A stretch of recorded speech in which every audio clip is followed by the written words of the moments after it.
এখানে আমি 4 পিস পাবদা মাছ নিয়েছি, সর্ষে পাবদা করব। এখন আমি পাবদা মাছে নুন হলুদ মাখিয়ে নেব।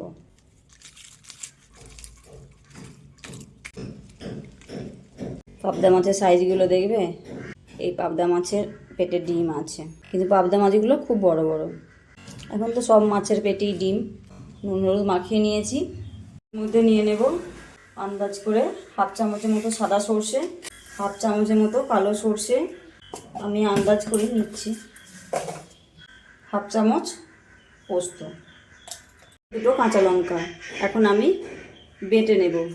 একটা মিডিয়াম সাইজের পেঁয়াজ আমি কেটে নিয়েছি, কেটে এখন শিলে বেটে নেব, হালকা করে বেটে নেব শিলেতে। কড়াই বসিয়ে দিয়েছি, কড়াই গরম করতে দিয়েছি। কড়াই গরম হয়ে গেছে, তেল দিয়ে দেব।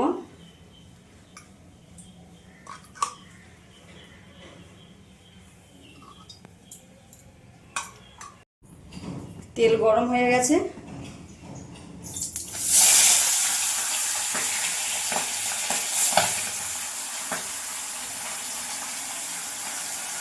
দুটো দুটো করে ভাজবো, কেননা লম্বা মাছ তো ভেঙে যাবে।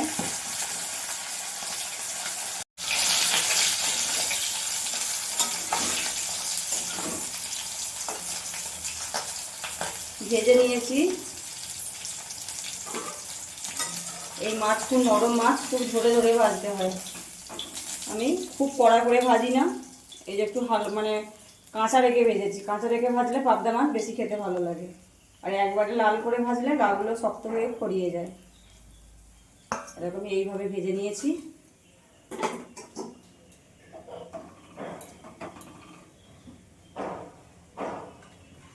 তেলটা কমে গেছে, আমি আবার একটু তেল দিয়ে দেব।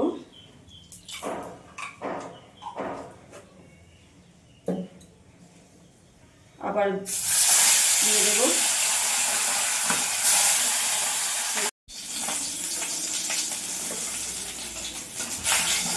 মাছ ভাজা হয়ে গেছে,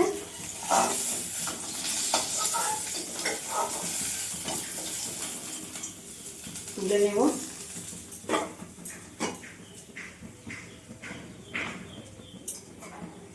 সব মাছগুলি আমার ভাজা হয়ে গেছে।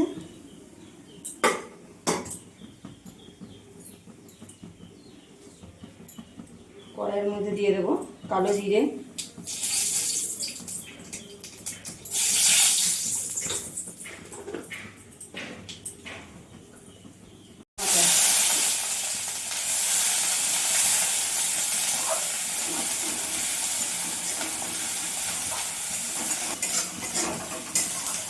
দিয়ে দেব যে সাদা সর্ষে কালো সর্ষে পোস্ত বেটে রেখেছি, দিয়ে দেব।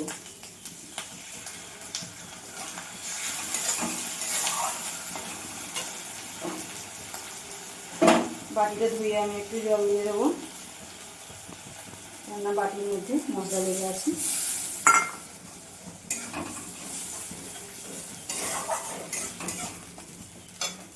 লাল লঙ্কার গুঁড়ো, হলুদ গুঁড়ো, এখন আমি মশলাটা কষিয়ে নেব।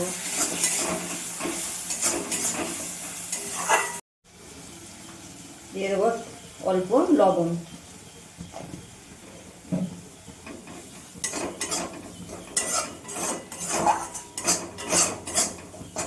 হাফ চামচেরও কম লবণ দিয়েছি, লাগলে আমি আবার পরে দিয়ে দেবো। বেশ কম হলে খাওয়া যাবে না, আর বেশি হলে খাওয়াই যাবে না। তাই লবণটা আমি তরকারিতে সবসময় কম দিই, পরে আবার লাগলে দিই।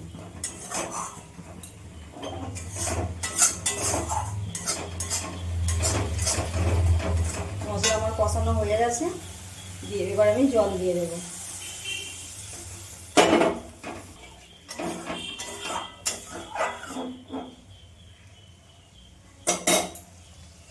দিয়ে দেবো পুড়ে গেছে কাঁচা লঙ্কা,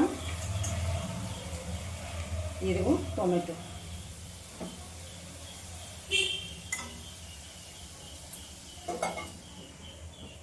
জাল উঠে গেছে, আমি মাছগুলো দিয়ে দেবো।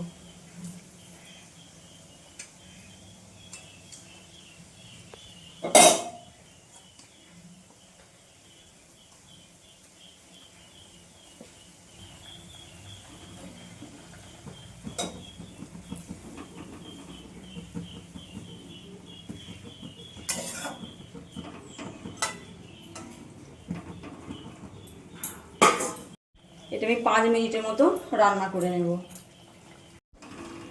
রান্নাটা আমার হয়ে গেছে, আমি গ্যাসটা বন্ধ করে দেব।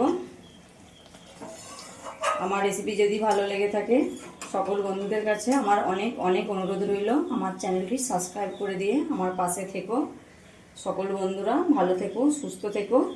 আর এইভাবে একবার পাবদা মাছ রান্না করে খেয়ে দেখবে, হেভি টেস্ট।